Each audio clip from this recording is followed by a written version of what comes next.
Good. So just for the record, then the meeting was called to order, roll call was taken, the pledge was recited, and then we paused until Zoom came on. So for anybody who's watching that. Anyway, back to where we were, the items that we're going to pull from the agenda was the one item under you for the reassignment of the airport lease will be pulled. And We can also pull the Thunder Bay Transportation Authority Articles of Incorporation. Yes. Notice after the fact that they sent over the wrong date. okay, so those two items will be pulled from the agenda.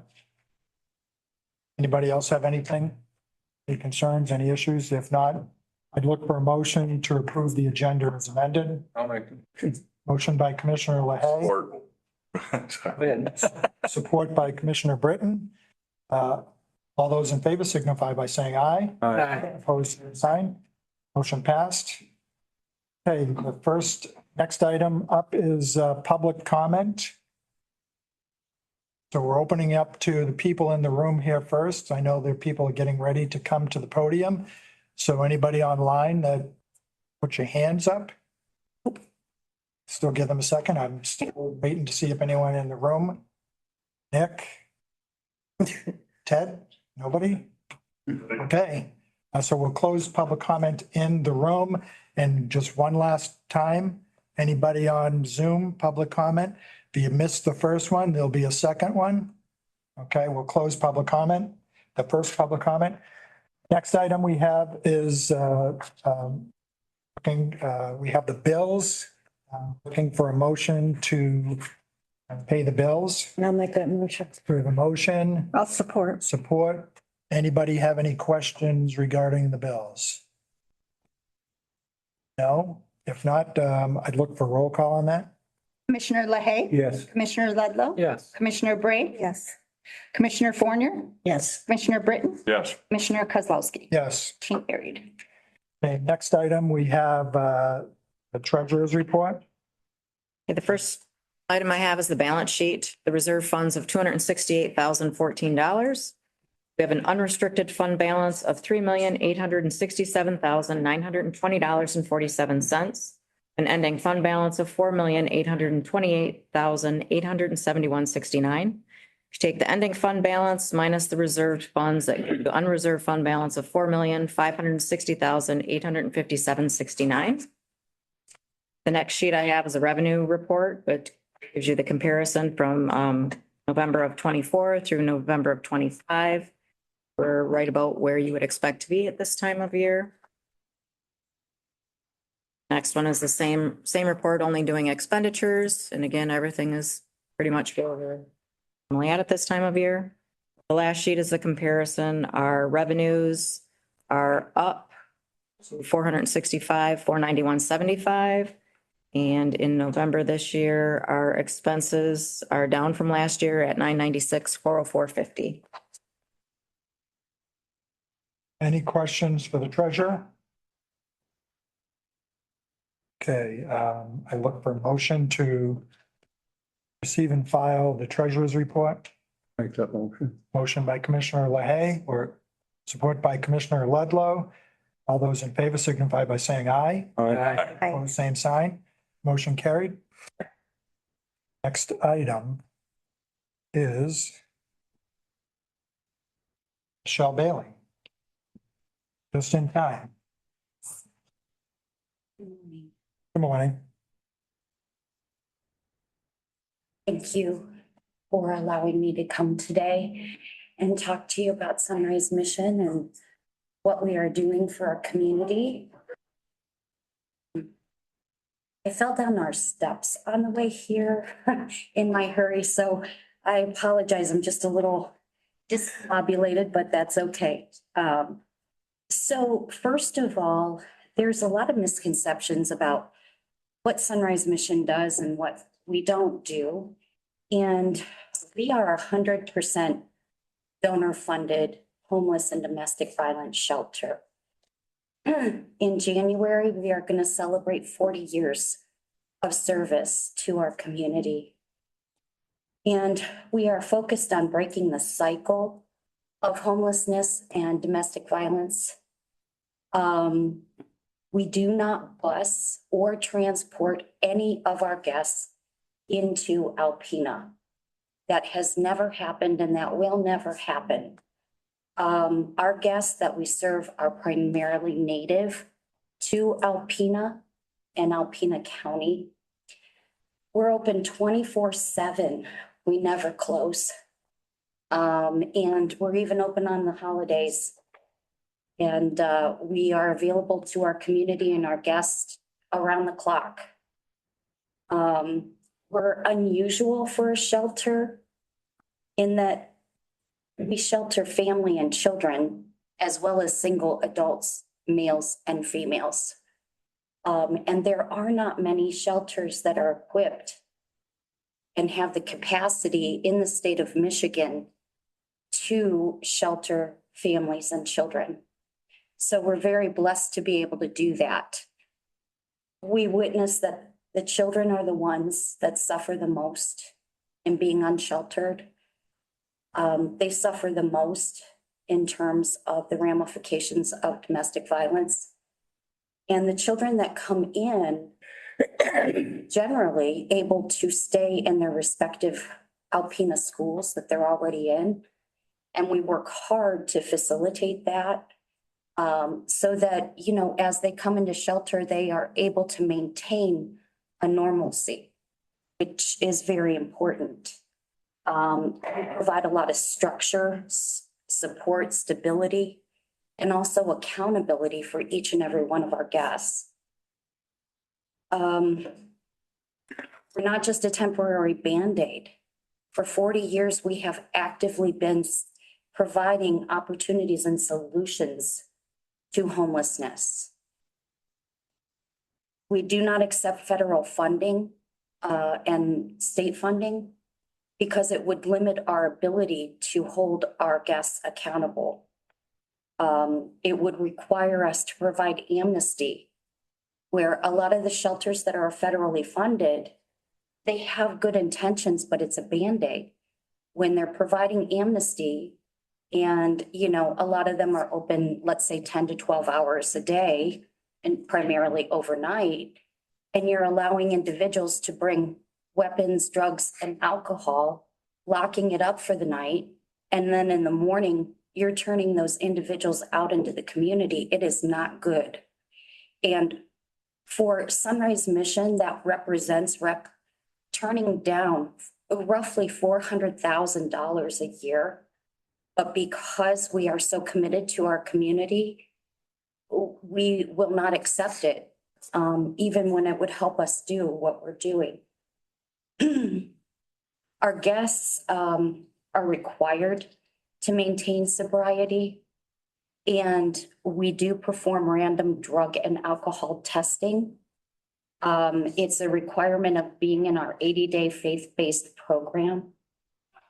And there are occasionally individual males primarily that would prefer not to come into our shelter because they don't want to live sober.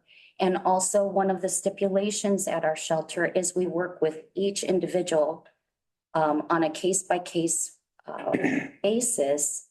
And we work with them to find solutions and a life plan that they work towards while they're in our 80-day program. And so, you know, a big portion of that is for able adults, whether they're female or male, to gain and maintain employment.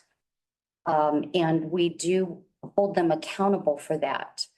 Generally speaking, if I have an individual that comes in and they have not experienced trauma, that's not part of their crisis situation, then if they don't already have employment, that's one of the first things. I set a parameter of within 3 weeks, I want to see them working at least 30 hours. And they achieve that if they want to stay in shelter with us. And then after a season of that, and also, you know, we command and we track how much they're saving. We work with them on their debt if they're digging out a debt. And we track what they're spending their money on and hold them accountable for that as well. So during our 80-day program, we provide immediate structure, stability, nurturing. We cheerlead our guests. And the other thing that can be frustrating from time to time is we cannot force our guests to do anything. But what we can do is provide them every opportunity and strongly encourage them to build sustainable and independent lives that is going to serve them, their families, and our communities well after they leave our shelter. The vast majority of them are native to Alpena, and I do have some stats. In 2024, we sheltered well over 12,000 bed nights in 2024. In January, from January of 2025 to November 22nd, we have served 168 individuals that were unsheltered. And consistently, run between 25 and 30 beds per night. A lot of people ask us, well, how many beds do you have? It's not about the number of beds, it's the sizes of family. So we have many different dormitory bedrooms, and the way that our shelter is set up is the first floor is the women, children, and families. Second floor, which is smaller, are our single male guests. And so, if we have a family that comes in and is in one of our family dorms, and it's a mom and dad and 5 children, versus when we have or families that come in and it's a mom and 1 child, it's based more on how many families I have versus how many beds I have. I hope that makes some sense, and I can provide more clarity if you need. So far, between January 1st of 25 and November 22nd, we have provided 8,253 total bed nights. Out of the 168 guests that we have served during that time period, 132 of them were native to Alpena. 16 of the 168 guests have known or strong family ties to Alpena. And 13 of the 168 guests have known or strong family ties within the Prosperity region and counties that are basically touching Alpena County. And so, you can see that the individuals that we are assisting are native primarily in vast number to our community here. With all of that being said, our primary focus ultimately is service to our community and has been. These are individuals in our community that are suffering. They're ashamed. There are diverse reasons for being homeless that many may not be aware of. And those can include everything from a loss of a job, a loss of a loved one. We're seeing huge segments of elderly individuals that are receiving and disabled individuals that are receiving Social Security and disability. However, the cost of their housing, the cost of the ever increasing utilities, groceries, gas, vehicle repairs. But in this particular segment or category of our guests, the biggest problem and the majority of the reason that they become unsheltered is because of their medical costs, medical procedures, necessary surgeries, and especially their medications. And so this segment of our guests are being faced with, do I buy my medications this month, or do I pay my utilities? And so their life becomes unfeasible. And when we look at, when they come in and we work with guest liaison and case management services that are individualized for them, when we look at the history of where they have been spending their money, believe me when I say, sometimes I don't know how they've survived as long as they do.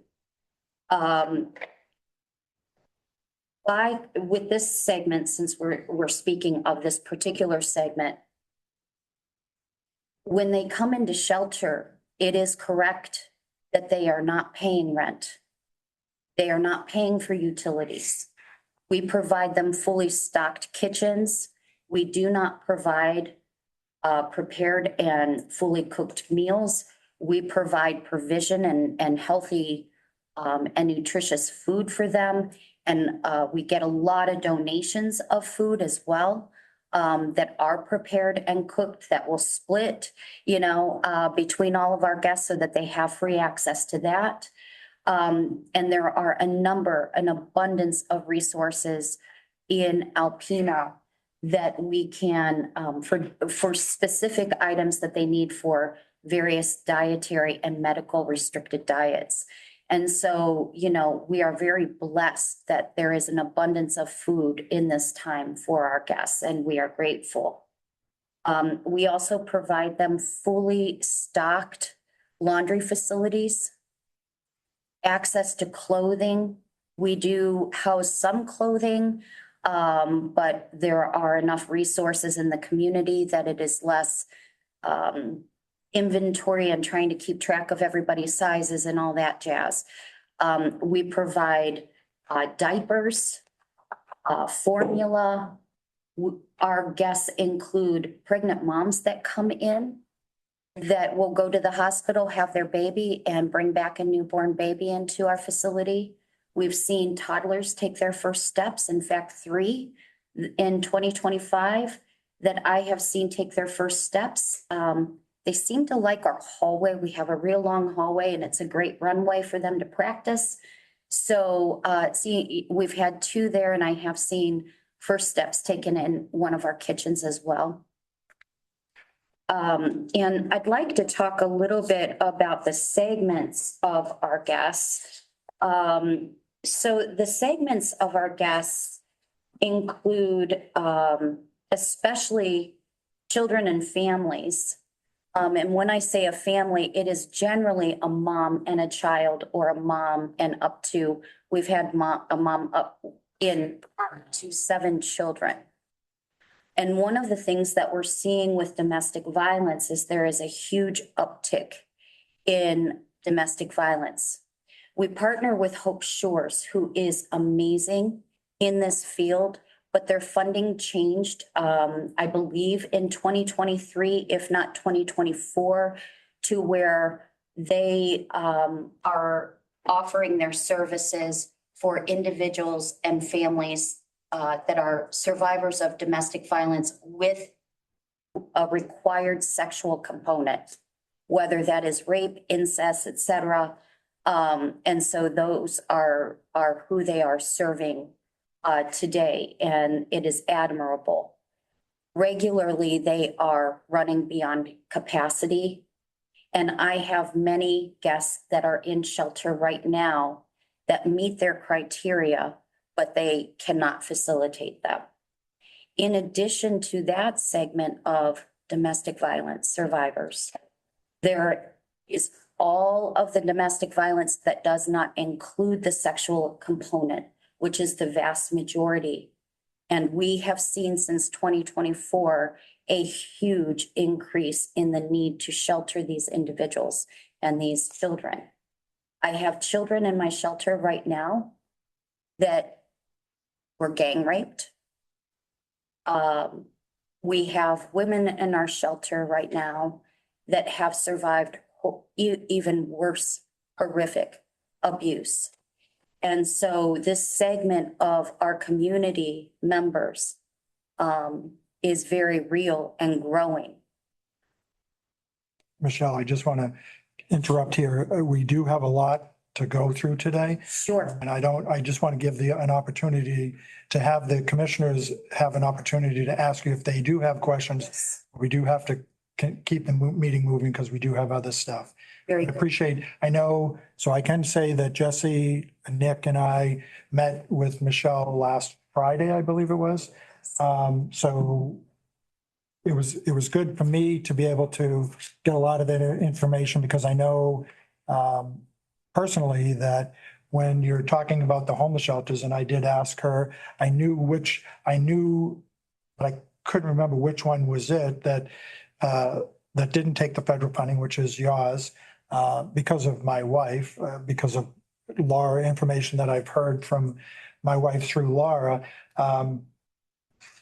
But I did gain a lot of information and I think it's a good shelter. And I just want to ask any of the commissioners if they have any questions. I know there's a lot of information that you provided us. But do any of the commissioners have any questions for Michelle?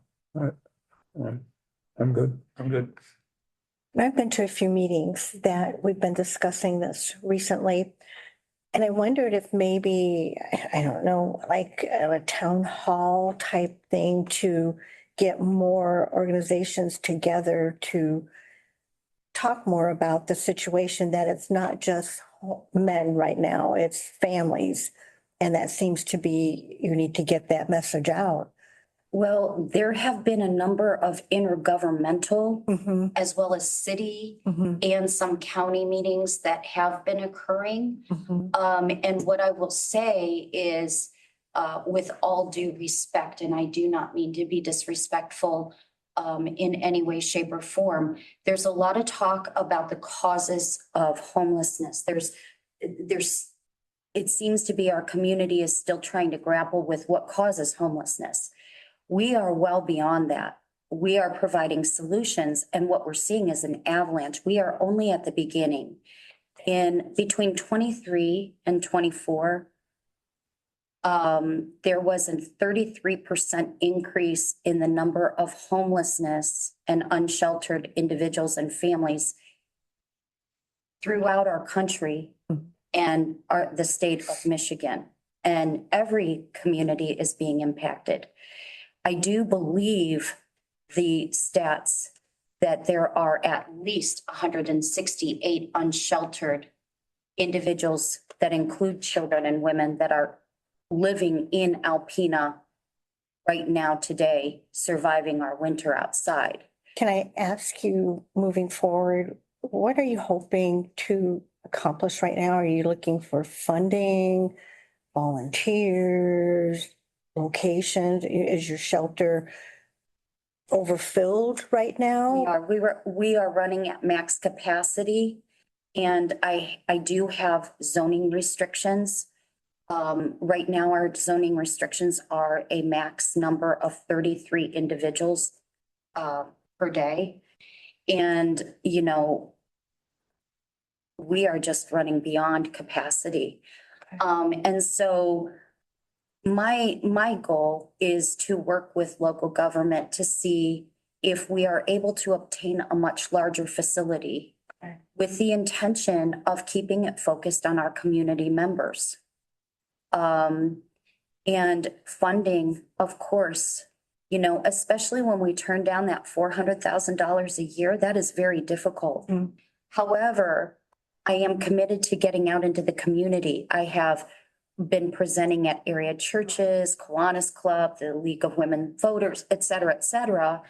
And the more education that we can provide, I do believe the more support our community will lend. Do you see that building at this moment, or There are a number of buildings that may suit our needs, but I would have to tour them and, you know, look inside and all of those kind of things. We have some resources, but that's a big undertaking. And I do believe that, you know, between 23 and 24 was the 33% increase in unsheltered in our state. But I do believe between 24 and 25, it's going to be much, much higher. So you're filled to capacity right now? We are. Someone comes, what happens? What It happens? depends on that particular day. We opened up an education center roughly a year ago that offers life skills classes and a number of different budgeting and different life skills classes. And we've seen a 20% increase in our guest successes. What we consider a guest success is when they move into homes of their own and they have achieved sustainable independence. And they are transformed into positive community members. So what happens? So we have, Like today. okay, so yesterday we had 3 success stories of families that achieved their own places. So that makes room for, Exactly. okay. And then we will bring on, as many as we can. I'm eyeing our sofas. However, it would put us over the zoning restrictions that we have. And so, we're doing the best that we have within the capacity that we have. Okay. Well, I think, during our conversation last week, you made me aware of some things, and I know that Jesse, the county had, and we'll get to that in a few minutes here, but the county had offered to open up the merchants building, and the conversation with you, the conversation with some other people that I've had since last week, and we received an email correspondence that everybody, the commissioners should have had, that I don't think the community realizes what goes into running a shelter. I know that we had a shelter at the Merchants Building this past spring when we had the ice storm, but it isn't just opening up a building and let people come in willy-nilly and do whatever they want. And I know that our conversation last week shed a lot of light on things that kind of brought attention to how difficult it is, it can be, to do that. I mean, it isn't just offering a building and, walking away and say everything should be good now. There's a lot that goes into it. You mentioned last week the hot boxes. I would have never even thought about that. If you got people that are out there homeless and, I don't want to get into too many details, but whatever's out there, they're bringing in, and then that could turn into an issue as well. So I think for at least for me, the intent of having you come to present is to shed light on it, bring awareness to what's going on. Again, there's 3 shelters, I believe 3 shelters, or maybe were 3 shelters. There's differences between the shelters. I know the biggest difference is the funding, which allows you to do things that you want to do in the shelter and not be predetermined by, the federal government or the state because you're taking that funding. So Whatever we do, we want to serve our community. And by accepting that federal funding, the restrictions and the requirements do not serve, in our opinion, do not serve our community in any way, shape, or form. And so, we need, part of the problem with something like the Merchants Building is just even having it set up to keep everyone safe. There's so many obstacles. And so, whatever happens in the future needs to be well planned out. And it needs to be set up for success.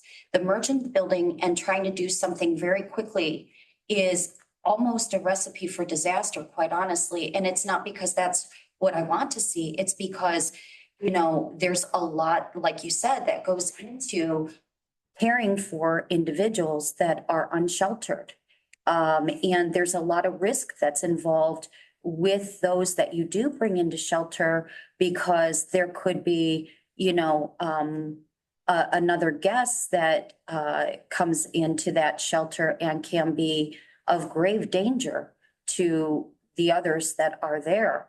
And so there's a lot that goes into that. It breaks my heart that we have unsheltered individuals that are surviving the cold. And I think I shared with you, I tried to sit outside one night for 2 hours to see what that was really like. I didn't make it. I did not make it. And so, I know that there is a need. And the one thing that I will say is that we are only at the beginning of this avalanche. We are only at the beginning. And unfortunately, I am here to report from all indications and projections, this is just the very beginning of what we're going to be experiencing in our community as well. We are not immune to what is happening. And so we would love the opportunity to have a much larger facility that is set up with more than enough room so that we are prepared to to continue to serve our community and this growing issue and problem. Okay, well, I think we've used up a lot of that time, and I Thank you. appreciate you coming in and taking the time to just discuss that with us. Thank you. Thank you for your time. Thank you for your kind Thank you. invitation. Okay, so we'll move on to the next item, which is budget adjustments, 911 carryover.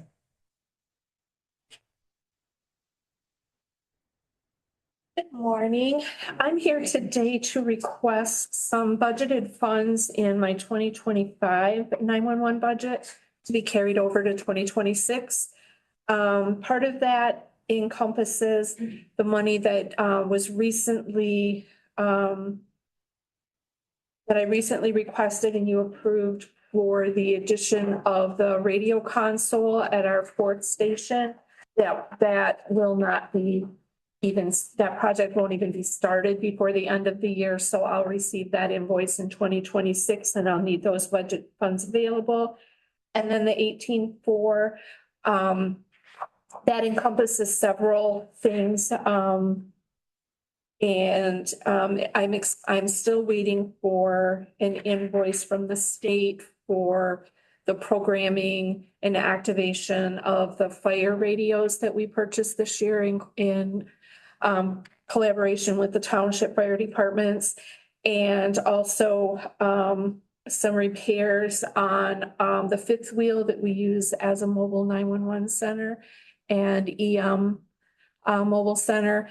There's some repairs there, and there's some things that we had planned some technology to install in that, but I'm not ordering anything until I know that it's going to be fixable. So those funds are kind of on hold until we find out what's going on with that. So my request is to carry those monies over to next year, anything that's not spent by the end of the year. Okay, so I'm looking for a motion to carry over those funds. I'll make a motion. Motion by Commissioner Bray. Second. Support by Commissioner Ludlow. Any discussion, any questions? Roll call on that. Commissioner Ludlow, Yes. Commissioner Bray, Yes. Commissioner Fournier, Yes. Commissioner Britton, Yes. Commissioner LaHaye, Yes. Commissioner Kozlowski. Yes. Motion carried. Thank you very much. Okay, next item. Who's going to speak to this? You? Ash?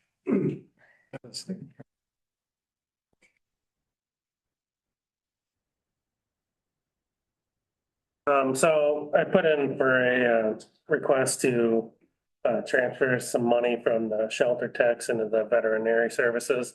Last week, I received a large bill from our vet for $2,400 in bills. There's another 600 that has come in roughly. And I'm estimating that I'm going to have at least another $3,000 in vet bills for the rest of the year. So it could very well top $6,000. There's not enough money in the line item to pay for those services.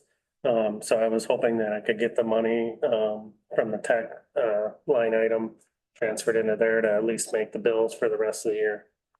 So these vet bills are in addition to, because I noticed on the bills that we approved earlier, a lot of, what is it, New Beginnings vet bills?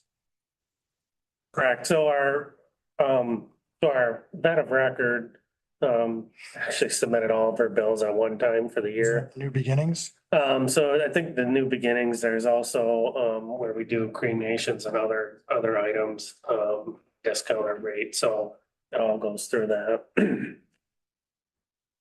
Okay. Okay, so the request is to move $10,000 from the vet techs to vet services. And to, Make a motion. so we have a motion by Commissioner Bray, support by Commissioner Britton. Any further discussion? Roll call. Commissioner Bray, Yes. Commissioner Fournier, Yes. Commissioner Britton, Yes. Commissioner LaHaye, Yes. Commissioner Ludlow. Yes. Commissioner Kozlowski. Yes. Motion carried. Okay, we're at the end of the first part of the meeting. Motion to rise and report. Do I need a motion for that? I don't know if I ever. No? Okay, we're moving over to the next turn. Next item is I'll let you talk, Jesse. Right. Here. Skip number one. Yep. So just update on the funding for the temporary homeless shelter to kind of give everybody an update. As most of you know now, the Center for Charity declined the offer that we had made last week prior to the holiday. We've been trying to find other solutions in the meantime. I did meet with a small group at Trinity Episcopal Church last week. Commissioner Bray was also there. It sounded like kind of the beginning of some more discussion, more from a volunteer base. So it's a little bit separate than what what I would almost consider like almost a larger group that's been meeting separate. Those are more the stakeholders, the individuals who are already involved in these facilities, units of government. This is more from the volunteer standpoint and starting to organize that effort. I'm going to be setting up a meeting with that group at some point this week, hopefully. And then I also have a meeting I was supposed to have with the city manager, Rachel Smolinski, who's the one that runs the meetings with the stakeholders. I'm going to be meeting with her this week. I was supposed to meet with her yesterday, but she wasn't feeling well. So that's the only information I have right now as far as updates on the homeless shelter and the issue that we're trying to face there. Next up is the remaining 2025 bills and budget adjustments. Normally what would happen is we do fourth quarter adjustments, and in the past, those have been done after January 1st. Our auditor has asked that we conduct those changes prior to January 1st and have the board approve kind of what she would consider an end of the year budget. It's really us going in, taking any line items that might be over or under rather. I'm sorry, taking any expenditures that may be over and trying to fill them with additional revenues that may come in that budget, just to balance it out. To that end, I would ask the board to pass a motion to allow the treasurer, the clerk, and I to put that together for your consideration on the 17th. We're not going to be, again, putting new items into the budget. This is just to make sure that we're balanced at the end of the year. It's a requirement from GASB. So I'll make that motion. We have a motion by Commissioner Fournier. I do have the language for that motion is a motion for the treasurer working in conjunction with the clerk and administrator to create an end of the year budget prior to the, create an end of the year budget, which would be adopted prior to the close of business on January 29th by the board, which would be by way of the chairman's approval and signature. So I think that's exactly what Brenda was going to say. So we have a motion by Commissioner Fournier. I'll support. Support by Commissioner LaHaye. Any discussion? If not, all those in favor signify by saying aye. Aye. Opposed, same sign. Motion carried. And Is that part of, no, so the other part of this, we can wait until we meet again for our last meeting, but if you'd like, we can conduct that vote now, which is usually at the very last meeting of the year, the board approves the treasurer to pay any remaining bills that might come through before the organizational meeting. So would you like that put on the next I'm all for agenda? Or would you- doing that now because eventually we're going to do that. So unless it's going to be slim pickings for our last meeting, I'm good with approving that now. So the motion would be to allow the treasurer to pay any bills or invoices that come in between the last meeting and the organizational meeting. So we have a motion by Commissioner Fournier, I'll support it. support by Commissioner LaHaye. Any other discussion? If not, all those in favor signify by saying aye. Aye. Opposed, same sign. Motion carried. Well, I have, That's it? Okay. Next item we have is a consent calendar. There were only two things on the consent calendar from personnel. So I'm looking for a motion to approve the consent calendar unless there's something that someone would like to pull from the consent calendar. just a reminder that that wouldn't be part of, that's the poll vote. Sorry. Yeah, but it's, if they're approving it here, we want to cancel that. Right, but they're on the consent calendar. Right? Cancel what? Isn't that part of the consent calendar? No. No.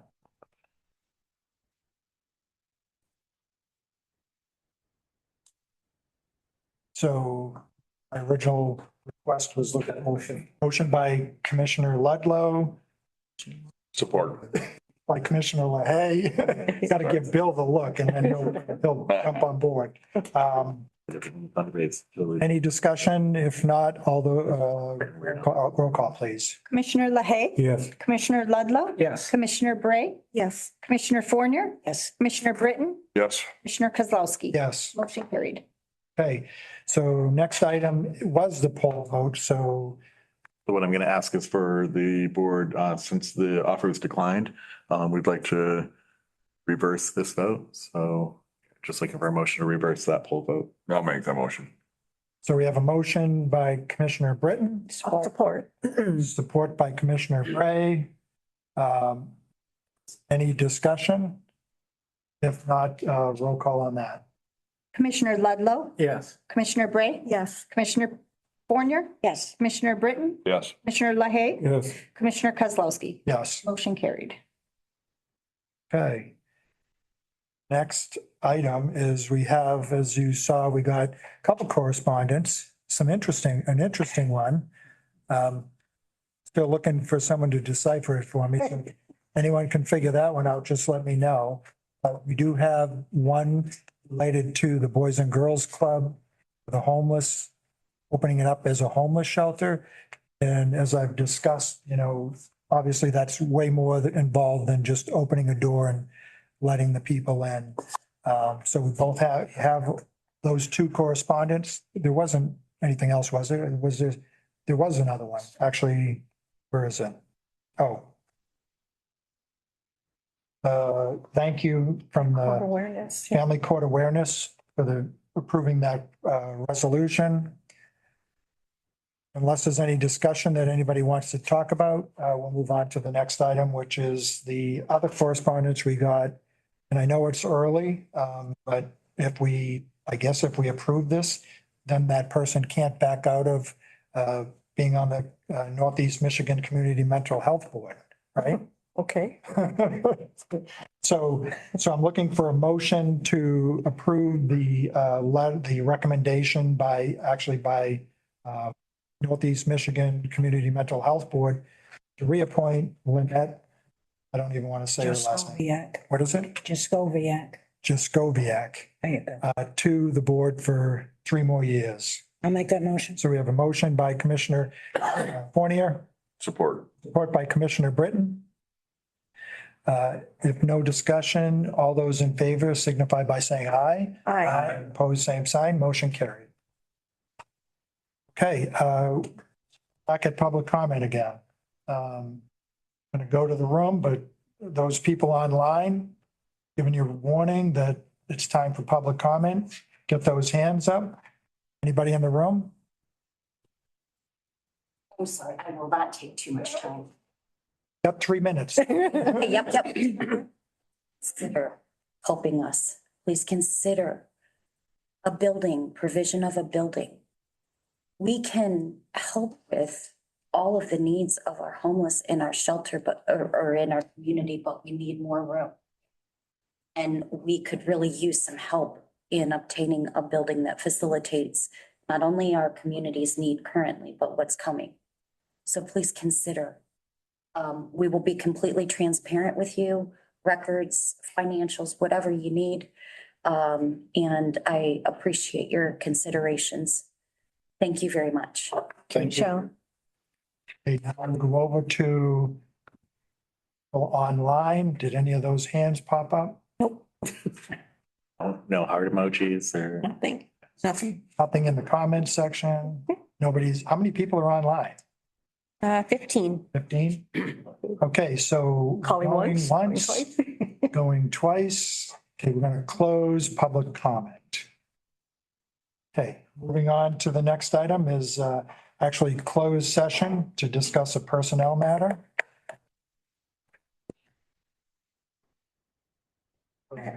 Need to close.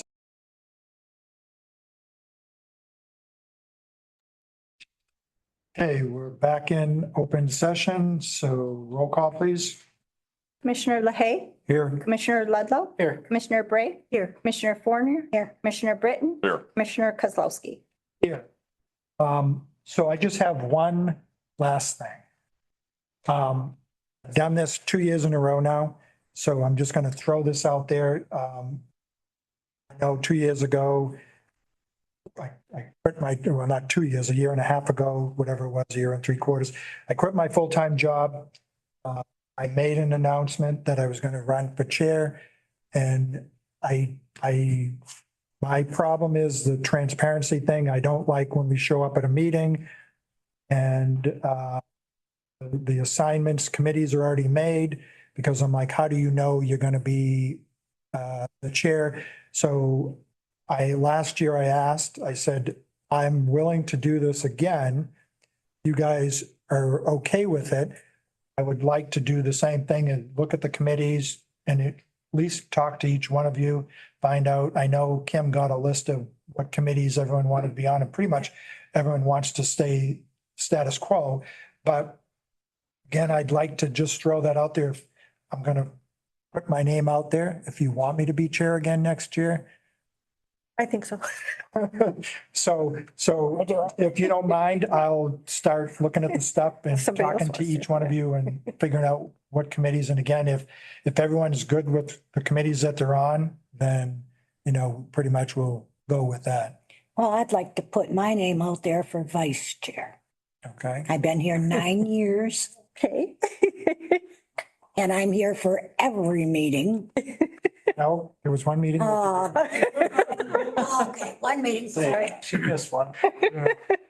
Okay, And then I'm throwing my name in the hat for. just, Okay. and if you want two notes that are relevant, I guess, that have just been discussed. One is that there is a new committee we're possibly looking at putting in, dealing with contracts and grants.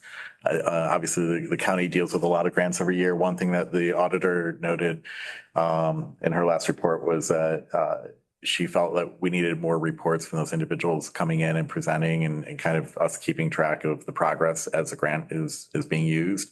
And to that, and we also have a lot of contracts. I've been, for the most part, going through them in the past and negotiating new prices and stuff.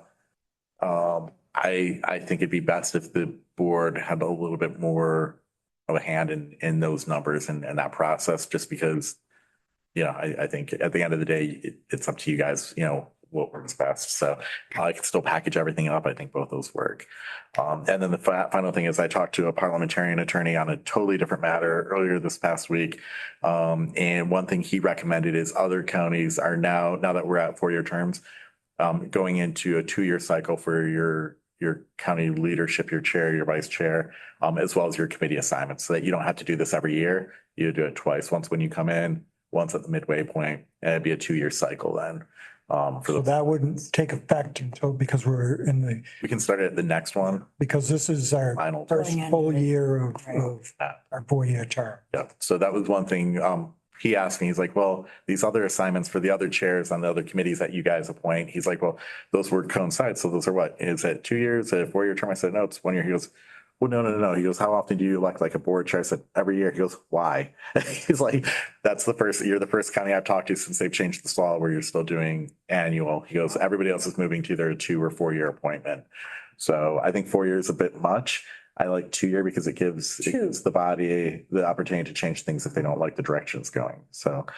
And then one more note on that, to add it up is, so I know that you guys are kind of used to meetings when they are. And I don't know why, but apparently someone that used to be chair to some of those meetings put those dates, times that worked best for them. So if you're the chair of something, I would recommend you talk to your committee people. Yeah. And if a meeting doesn't work, like a noon time or a 4 o'clock meeting, if something works better for you, we can change those meetings, and it's best to change it at the organizational meeting or at least the beginning of the year. So that way we can get those out there and on the schedule. But just keep in mind, if you're a chair of a committee, that's up to you and your committee members to decide what works best for the committee. And I'll just say it, I was the one that the majority of those meetings worked around. So. I agree, you were. So like I said, if something works better for you guys, change the times of the meeting, and it's best if we do it like at the beginning of the year. So. Okay, any other questions? Oh, I do have one. Yep.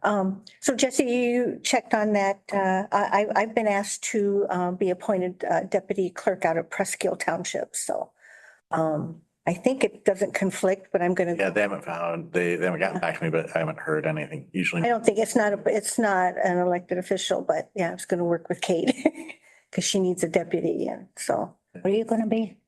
Deputy clerk at Presque Township. Well, so Is that gonna interfere with what you're doing now for? I'm gonna give up my chairing the city precinct that I chair. I'd have to give that up. So I'm gonna give that up. I won't chair the There's city precinct that I've been chairing, but conflict because she's not elected in the same county that she'd be working. right. Well, that I understand. And then additionally, the only note would be, obviously, if there's for example, when we were doing the emergency manager talk between Esquil and Alpena, she would have to recuse herself, Yeah. possibly, on items like that. But even then, that's kind of a gray area because the clerk really doesn't have much say over the EM department, so. So it helps you get over that learning curve. you're gonna do Yeah. that full time? Huh? Not full time? Oh, no, it's probably like maybe a few hours a month. Oh, It's very limited. Yeah, very limited. So okay. Any other comments? If not, I'd look for motion to adjourn. I'll make that. Motion by Commissioner Lehane, support. support by Commissioner Bray. All those in favor signify by saying aye. We're gonna be here next week then.